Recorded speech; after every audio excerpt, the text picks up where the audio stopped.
je suis ravie de vous accueillir pour une nouvelle émission Les coulisses du chef. Aujourd'hui, je vous emmène dans les coulisses du restaurant Le Roscanvec, dans la vieille ville de Vannes, pas très loin du port. Le Roscanvec, une équipe jeune, accueillante, souriante. C'est un peu comme ça que l'on peut qualifier le restaurant, mais pas seulement. Thierry Séchel est un chef doué, passionné pour la cuisine, qui innove sans cesse et propose des plats de qualité. Bonjour chef, et merci de nous accueillir dans votre restaurant. Bonjour, merci à vous, merci d'être venu. Merci. Alors les internautes et moi-même sommes curieux de savoir comment vous avez commencé. Quel est votre parcours ? Mon parcours a commencé par un apprentissage chez Monsieur Pénaud, Bretagne à Questembert. Après, j'ai souhaité monter à Paris, donc travailler dans une brasserie parisienne pour apprendre un petit peu plus les techniques, la rapidité, la vie parisienne. Et à partir de là, j'ai commencé un parcours avec différents chefs, des chefs que je souhaitais connaître, comme Monsieur Alain Passard au restaurant L'Arpège à Paris, Monsieur Alain Ducasse, que j'ai eu la chance de pouvoir faire et à Paris et à Monaco, Monsieur Gagnère. J'ai souhaité revenir sur la Bretagne en revenant travailler donc, à Billy au domaine de Rochevillene avec le chef Monsieur Patrice Caillot. Je suis reparti parce que je suis un petit peu globe-trotteur. J'ai eu la chance d'avoir le projet de faire l'ouverture d'un restaurant à Shanghai pour les frères Porcel. Et je suis revenu sur la Bretagne pour pouvoir ouvrir le restaurant Le Roscanvec à Vannes. Voilà, pour notre plus grand plaisir.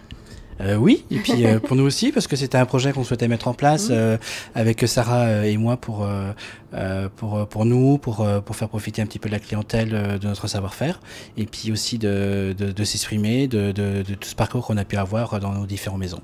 D'accord. Donc avant de se mettre au fourneau, j'ai une petite requête à vous demander. En fait, c'est bientôt Halloween et je reçois des amis. J'aimerais bien leur préparer quelque chose dans le thème d'Halloween, pourquoi pas du potimarron et une recette délicieuse et puis aussi un peu spéciale. Est-ce que vous pouvez m'aider à me montrer un peu ce que vous pourriez faire à ce sujet? Oui, sans problème, au contraire. Et puis on est sur la saison, donc c'est encore plus facile. Donc on va partir sur du potimarron, on va partir sur la Saint-Jacques. Et pour apporter un petit côté ludique, on va ajouter du chocolat blanc. Voilà, donc une variation autour du potimarron, de la Saint-Jacques et du chocolat blanc. Bon, bah là, je crois que je la tiens, Marcette. Hein. Bon, bah alors, on y va, on va commencer. Pour cette recette, on va avoir besoin donc, de belles Saint-Jacques. Donc là, on va partir sur soit sur une belle entrée, soit sur une petite entrée, soit sur une belle mise en bouche, comme vous voulez. Donc soit on met une noix de Saint-Jacques pour la mise en bouche. On va partir sur un potimarron, un oignon, du chocolat blanc pour le côté ludique et de la crème liquide. Voilà. Et aussi du beurre salé. Pour débuter cette recette, on va commencer par le potimarron, donc le taillage et la cuisson. Donc on va le parer à ce niveau-là. On va faire une belle entame pour faciliter la découpe du potimarron. Voilà. On va le couper en deux. Hop. Bien faire attention. Voilà. Et puis on va vider le potimarron et on va garder l'intérieur pour pouvoir faire quelque chose par la suite si on a le temps. L'avantage du potimarron, c'est qu'on n'aura pas besoin de le picher, d'accord, parce que la peau est très très fine, d'accord, par rapport à un potiron où là la peau est beaucoup plus dure et beaucoup plus difficile à cuire et gustativement parlant, c'est pas forcément très agréable. Prendre un oignon. Pour la réalisation de la purée de potimarron, on va rajouter quelques morceaux de beurre. Dès que le beurre est bien moussant, vous allez rajouter votre oignon blanc. L'important, c'est que le beurre ne devienne pas noisette, d'accord? L'important, c'est que l'oignon compote tout doucement. Donc là, ça va faire une petite minute qu'on a mis l'oignon. On va rajouter le potimarron. Alors, j'ai pas assaisonné dès le départ. Pourquoi? Parce qu'on est sur du beurre salé. Donc, on a déjà, on va dire, entre parenthèses, un pré-assaisonnement. Par contre, pour finaliser un petit peu la recette, là, je vais commencer un petit peu à assaisonner. Je ne vais pas ajouter de poivre parce que j'aime pas le poivre dans les préparations comme les purées, comme le poisson. Je préfère rajouter, on va dire, un élément différent. Si c'est le coquillage, le crustacé, je rajoute un petit peu de piment d'Espelette. Ou alors un poivre, mais pas forcément un poivre blanc ou un poivre noir. Ça peut être différents poivres, ça peut avoir un poivre de Timut qui peut apporter un côté acidulé, pamplemousse. Mais en général, je ne mets pas de poivre, poivre noir ou poivre blanc. Là, je fais bien suer tout doucement les morceaux de petits marrons. Voilà, et ils sont bien luisants là, ils se rendent bien du beurre, bien de l'oignon. Ils dégagent vraiment un très joli parfum d'oignon et de petits marrons. Et là, je mets juste un couvercle, comme ça, tout simplement. Et je laisse cuire tout doucement. Et comme vous en côté, oui, vous entendez? Voilà, ça compote, ça mijote tout doucement, c'est pas du tout agressif. Alors pour la préparation de la Saint-Jacques, on va faire une préparation un petit peu différente de ce qu'on peut trouver. On va laisser la Saint-Jacques sur le couvercle de la coquille. D'accord? Donc très facile, hein, il n'y a rien d'extraordinaire. On va prendre la Saint-Jacques, on va juste l'ouvrir légèrement comme ça. D'accord? On va maintenir notre pouce à ce niveau-là, d'accord, pour garder l'ouverture de la Saint-Jacques. Et puis on va passer en fait compte le couteau, mais on va décoller la Saint-Jacques comme ça, de l'intérieur, d'accord, pour récupérer la Saint-Jacques. À savoir que sur la Saint-Jacques, à ce niveau-là, vous avez le muscle de la Saint-Jacques qui colle en fin de compte et la Saint-Jacques sur la coquille de chaque côté, que ce soit sur le couvercle ou sur l'autre partie de la Saint-Jacques. Donc là, on va tout décoller l'intérieur de la coquille, du côté bombé. Et puis on va surtout couper ici le muscle de la Saint-Jacques. Voilà, tout simplement. Voilà. Et hop. La Saint-Jacques souffre tout seul. Alors, on va enlever toute la partie barde qui est autour. Et là, on va décoller à ce niveau-là.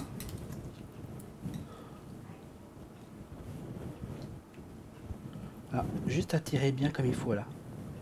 Tout simplement. Ça s'enlève. Voilà. Alors, on va inciser légèrement la Saint-Jacques, la noix de Saint-Jacques, d'accord, pour faciliter la cuisson. Et ça va apporter aussi un côté visuel à la préparation de cette recette. Donc avec la pointe, avec un couteau assez fin, on va faire quelques petites incisions comme ça, dans la longueur, tout simplement. On va tourner la Saint-Jacques comme ça, et on va faire la même chose de l'autre côté. Voilà. Tout simplement. On a récupéré les graines de courge pour vraiment travailler au maximum la courge, que ce soit donc en purée, que ce soit en quartier pour snacker, que ce soit en copeaux et roulé pour apporter une texture encore aussi différente de la courge.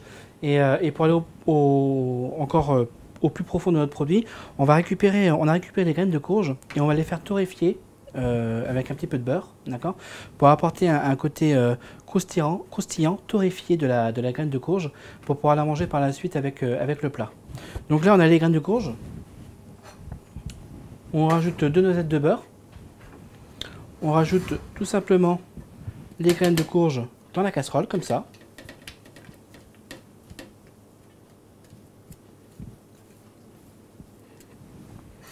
D'accord? Et puis on va la faire torréfier tout doucement, sur un feu très doux, d'accord, ces graines de courge. On a un beurre bien moussant, et on va laisser comme ça cuire tout doucement nos graines de courge. On va les torréfier, après on va les débarrasser sur un papier absorbant. Juste après, on va mettre juste un peu de sel fin pour l'assaisonner, et ça va nous permettre d'avoir une texture, comme je vous disais auparavant, craquante, d'accord, et une vision de la courge d'une manière différente de ce qu'on peut faire aussi sur d'autres préparations.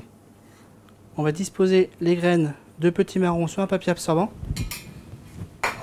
et on va les assaisonner aussitôt. Voilà. Pour continuer la recette au niveau du petit marron, on va couper quelques quartiers de petits marrons qu'on va faire snacker. D'accord. Ça va apporter en fin de compte à la recette une texture différente du petit marron de ce qu'on pourra avoir par la suite sur l'ensemble du plat.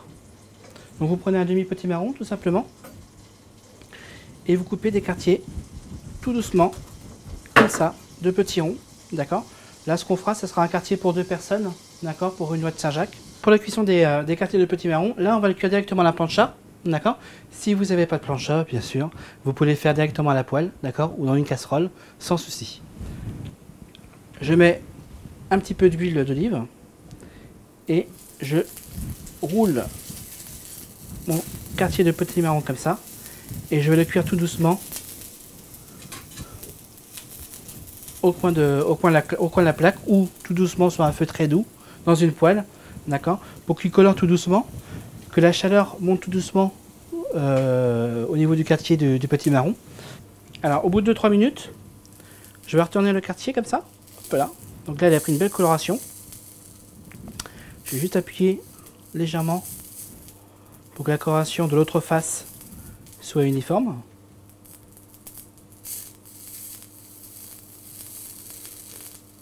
Voilà. Alors vous avez vu, j'ai pas assaisonné. Ce que je ferai, c'est que quand j'aurai débarrassé mon petit marron, j'assaisonnerai au dernier moment, d'accord, pour avoir le côté un petit peu croustillant et fondant de la fleur de sel sur le quartier du petit marron. Là après, une autre technique de préparation au niveau du petit marron, on va tailler des fins copeaux, d'accord, qu'on va présenter à cru comme ça, juste avec un petit peu d'huile, de fleur de sel, qu'on va disposer sur le plat. On va rouler le petit marron sur lui-même. Notre petit marron est cuit dès à présent. On va le mixer.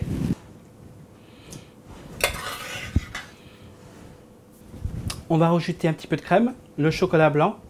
On va mixer la base du petit marron pour avoir une purée très fine en bouche, d'accord, et qui a le côté un petit peu sucré de cette recette, d'accord, pour un côté, en fin de compte, un côté ludique à ce plat. Donc un tout petit peu de crème. On va rejeter ça en chocolat, d'accord. On va mixer. Et si on voit qu'il n'y a pas assez de chocolat, il ne faudra pas hésiter à rajouter lors du mixage de votre purée pour trouver en fin de compte le bon rapport petit marron chocolat blanc. Après avoir mixé quelques instants votre petit marron, vous allez vous retrouver avec une lisse qui soit super fine, d'accord, et onctueuse en bouche. Alors pour la cuisson de la Saint-Jacques, on va rajouter un tout petit peu d'huile sur la noix comme ça. On va l'assaisonner de fleur de sel. Voilà. On va rajouter juste un tout petit peu d'huile sur la plaque ou sur la poêle, hein, comme on a dit tout à l'heure. On va retourner la Saint-Jacques comme ceci. Voilà. Et on va laisser cuire tout doucement. Au bout de quelques minutes, on va rajouter juste une petite noisette de beurre, comme ça, pour nourrir la Saint-Jacques. Voilà. Alors juste, on va regarder tout doucement, t'es prêt? Voilà. Et là, on va finir de cuire la Saint-Jacques comme ça, tout doucement. Donc au bout de 2 minutes, la Saint-Jacques est cuite. On va juste la relever comme ça pour voir la cuisson et la coloration. Alors comme vous pouvez voir, vous avez donc la partie qui est saisie au niveau de la Saint-Jacques, la coquille qui fait aussi de résistance à la cuisson. Et en fait, vous avez une cuisson qui se fait à ce niveau-là et une cuisson qui se fait à ce niveau-là. Et vous vous retrouvez entre les deux, cette partie-là et cette partie-là, où votre Saint-Jacques est juste cuite. Et là, vous allez la débarrasser, la poser sur un plat, la laisser pendant quelques instants, 1h30 à peu près, et elle va finir de cuire tout doucement. Donc à partir de maintenant, on va passer au dressage. Donc tous les éléments de préparation, nous allons les dresser directement sur la coquille, c'est-à-dire la purée de petits marrons au chocolat blanc. Ici, le quartier de petits marrons snackés, copeaux de petits marrons, graines de petits marrons que nous avons fait torréfier au beurre salé et que nous avons salé au dernier moment. Et nous allons apporter en plus à ce plat quelques éléments supplémentaires, des pousses de petits pois, fleurs de capucine, feuilles de fenouil, pardon, et une pétale de cosmos. Et là, nous allons disposer notre belle noix de Saint-Jacques sur une assiette où on aura mis au préalable du gros sel. Bon ben merci beaucoup chef pour cette recette.